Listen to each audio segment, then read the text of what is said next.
Praise the Lord.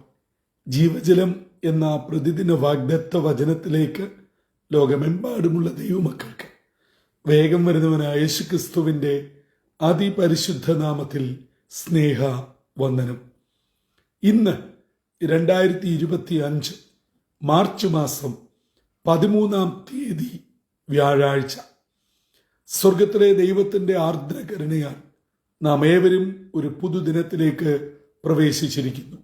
ഈ ദിനം സന്തോഷത്തിന്റെയും നന്മയുടെയും അനുഗ്രഹത്തിന്റെയും ദിനമായി തീരട്ടെ എന്നുള്ള പ്രാർത്ഥനയോടെ ഇന്നത്തെ വാഗ്ദത്ത വചനത്തിലേക്ക് പ്രവേശിക്കാം.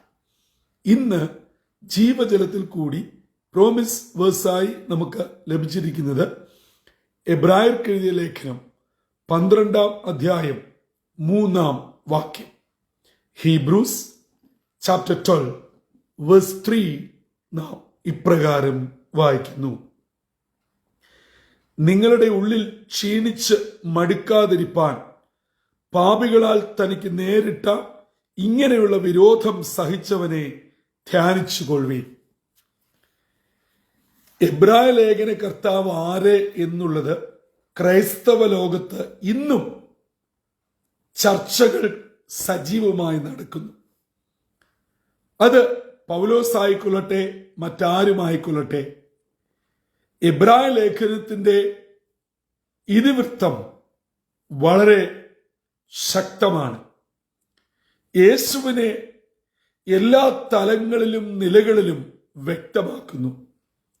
ഇന്ന് നാം വായിച്ചു കേട്ട വാഗ്ദത്ത വചനം നമ്മുടെ ക്രൈസ്തവ ജീവിതത്തിന് വളരെ ശക്തിയും ഉന്മേഷവും പകരുന്നതാണ്.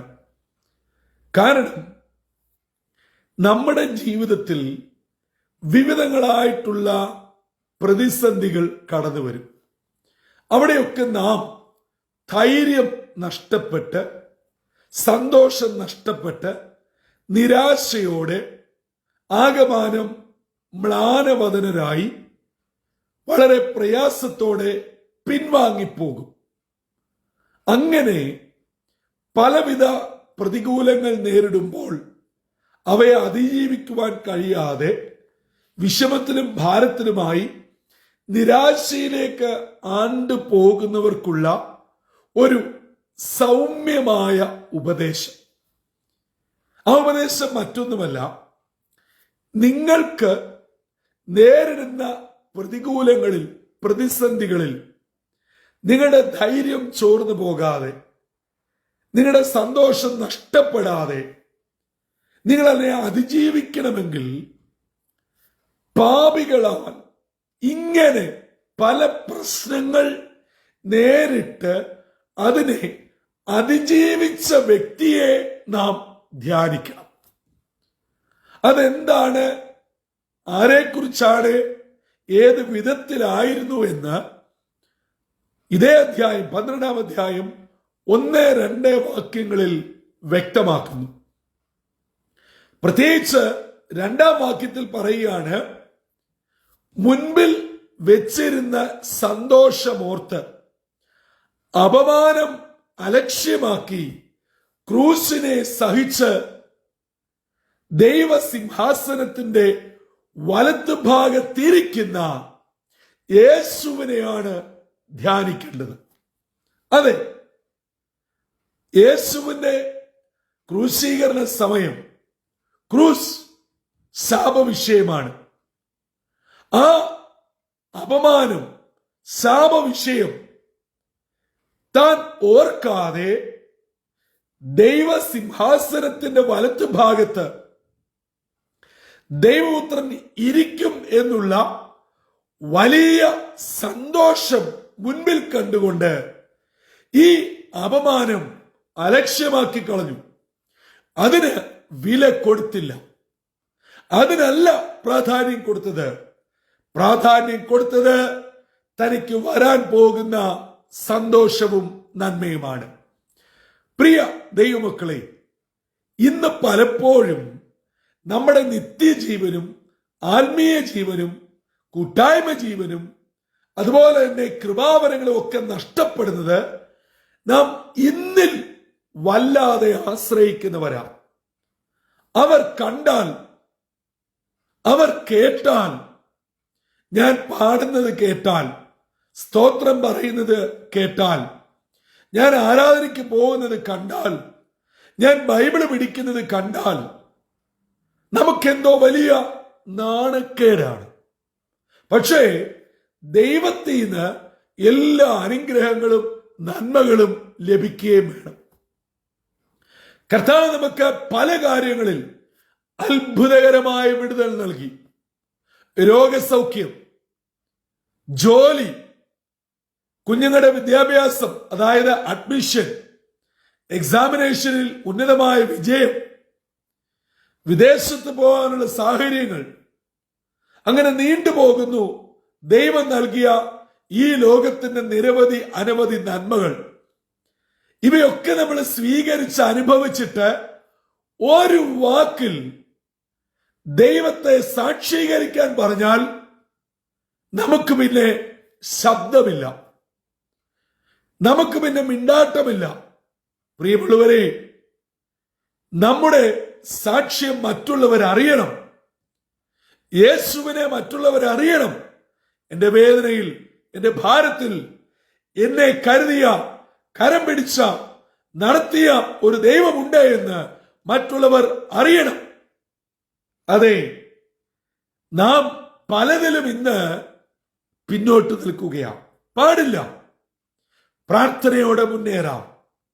ഈ യേശുവിനെ നാം ധ്യാനിക്കുക, പ്രാർത്ഥനയോടെ മുൻപോട്ട് പോകുക. അതാണ് ഇന്നത്തെ വാഗ്ദത്ത വചനം നമുക്ക് നൽകുന്ന സന്ദേശം.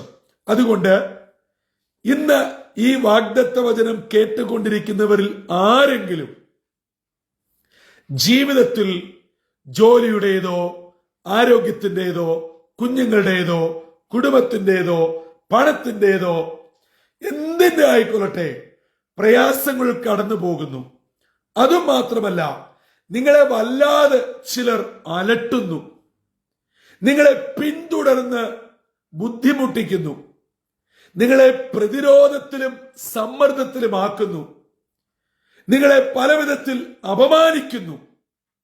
എന്ത് ചെയ്യണമെന്ന് അറിയത്തില്ല. എന്നാൽ അതിനുള്ള മറുപടിയാണ് ഇന്നത്തെ വാഗ്ദത്ത വചനം.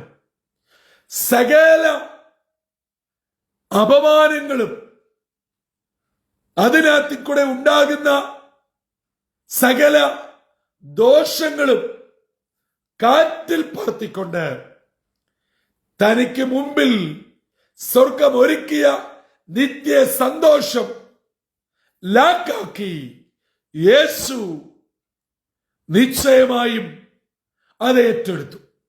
അങ്ങനെയെങ്കിൽ ഇന്ന് നാം കടന്നു പോകുന്ന സകല പ്രതികൂലങ്ങൾക്കും, പ്രതിസന്ധികൾക്കും, ഭാരങ്ങൾക്കും, അപമാനങ്ങൾക്കും, ബുദ്ധിമുട്ടുകൾക്കും കർത്താവിൽ ആശ്രയിച്ച് പ്രാർത്ഥനയോടെ മുൻപോട്ട് പോകുന്നുവെങ്കിൽ, ദൈവഭയത്തിലെ ഇന്ന് ചെറിയ പ്രയാസങ്ങൾ, ബുദ്ധിമുട്ടുകൾ, വേദനകൾ, സാമ്പത്തിക പരാധീനതകൾ, നിയമപ്രശ്നങ്ങൾ ഒക്കെ നേരിട്ടാലും നമുക്ക് ഒരു ആത്യന്തികമായ വിജയമുണ്ട്, വിടുതലുണ്ട്, സൗഖ്യമുണ്ട്, ഒരു വലിയ നിത്യതയുണ്ട്.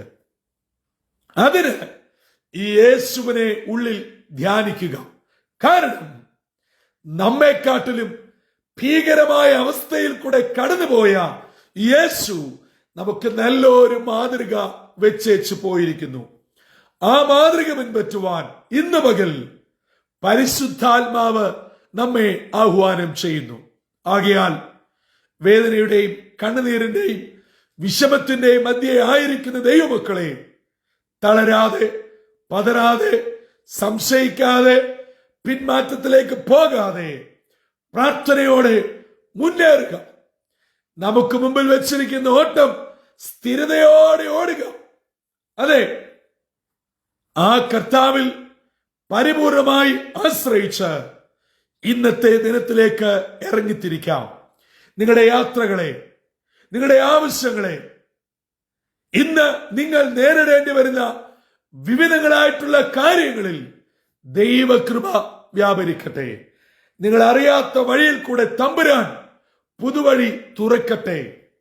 ചില സങ്കീർണങ്ങളായ വിഷയങ്ങൾക്ക് ഇന്ന് സ്വർഗം മറുപടി നൽകട്ടെ. അങ്ങനെ ഇന്നത്തെ ദിനം അനുഗ്രഹത്തിന്റെയും നന്മയുടെയും സന്തോഷത്തിന്റെയും ദിനമായി ആയിരിക്കുന്ന ഇടങ്ങളിൽ ദൈവകൃപയോടെ തമ്പുരാൻ നമ്മെ ഏവരെയും പരിപാലിക്കട്ടെ. അതുകൊണ്ട് ഇന്നിന്റെ പ്രശ്നങ്ങളിൽ അമിതമായി ചിന്തിച്ച് വ്യാകുലപ്പെട്ട് ഇന്നിന്റെ സന്തോഷങ്ങളും നന്മകളും ആത്മീയ ജീവിതവും നശിപ്പിക്കാതെ, അതെ, ഇന്ന് ഈ പ്രയാസവും പ്രതിസന്ധിയും ഉണ്ടെങ്കിലും ഞാൻ പ്രാർത്ഥനയോടെ അതിനെ അതിജീവിക്കും, നേരിടും. എനിക്ക് ഒരു നിത്യ സന്തോഷം, നിത്യ വിടുതൽ കർത്താവ് ഒരുക്കിയിരിക്കുന്നു, അത് ഞാൻ പ്രാപിക്കും എന്നുള്ള ഉത്തമ ബോധ്യത്തോടും ദൃഢനിശ്ചയത്തോടും ഇന്നത്തെ ദിനത്തിലേക്ക് പ്രവേശിക്കാം. അതിനായി ദൈവത്തിന്റെ പരിശുദ്ധാത്മാവ് നമ്മെ ഒരുക്കട്ടെ. തലകളെ വണക്കാം, പ്രാർത്ഥിക്കാം. പരിശുദ്ധനായ ദൈവമേ, സ്വർഗീയ പിതാവേ, മനോഹരമായ പുതിയ പ്രഭാതത്തിനായി നന്ദിയോട് ഞങ്ങൾ അങ്ങേ സ്തുതിക്കുന്നു. ഞങ്ങളുടെ ജീവിതത്തിൽ പ്രതിസന്ധികളും പരിശോധനകളും പ്രശ്നങ്ങളും കടന്നു വരുമ്പോൾ അവയെല്ലാം സഹിച്ച് ജയിച്ച കർത്താവിനെ ഹൃദയത്തിൽ ധ്യാനിച്ചുകൊണ്ട് പ്രാർത്ഥനയോടെ സകലരെ നേരിടുവാൻ ഉയരത്തിലെ ശക്തി ഞങ്ങളുടെ മേൽ പകരണമേ. ഞങ്ങളെ കേൾപ്പിച്ച ദൈവത്തിനായി സ്തോത്രം. ദൈവജനം കേൾക്കുന്ന ഓരോ മക്കളെയും അനുഗ്രഹിച്ച് പ്രാർത്ഥിക്കുന്നു. ജോലി സ്ഥാനങ്ങളിൽ, കുഞ്ഞുങ്ങളുടെ കാര്യങ്ങളിൽ, ഭവനകാര്യങ്ങളിൽ, ആരോഗ്യകാര്യങ്ങളിൽ, സാമ്പത്തിക കാര്യങ്ങളിൽ ഒക്കെയും നേരിടുന്ന പ്രതിസന്ധികളിൽ കർത്താവിനെ ധ്യാനിച്ച് കർത്താവിൽ മാത്രം ആശ്രയം വെച്ച് അതിനെ അതിജീവിപ്പാനുള്ള കൃപ നിന്റെ കുഞ്ഞുങ്ങൾക്ക് നൽകണമേ. ഇന്നത്തെ ദിനം അനുഗ്രഹത്തിന്റെയും നന്മയുടെയും സന്തോഷത്തിന്റെയും ദിനമായി അതാദരങ്ങൾ ഞങ്ങളെ ഏവരെയും കാത്തു പരിപാലിക്കണമെന്ന് യേശു ക്രിസ്തു മൂലം അപേക്ഷിക്കുന്നു. കൃപയോടെ കേൾക്കുമാറാകണമേ. ആമീൻ, ആമീൻ, ആമീൻ.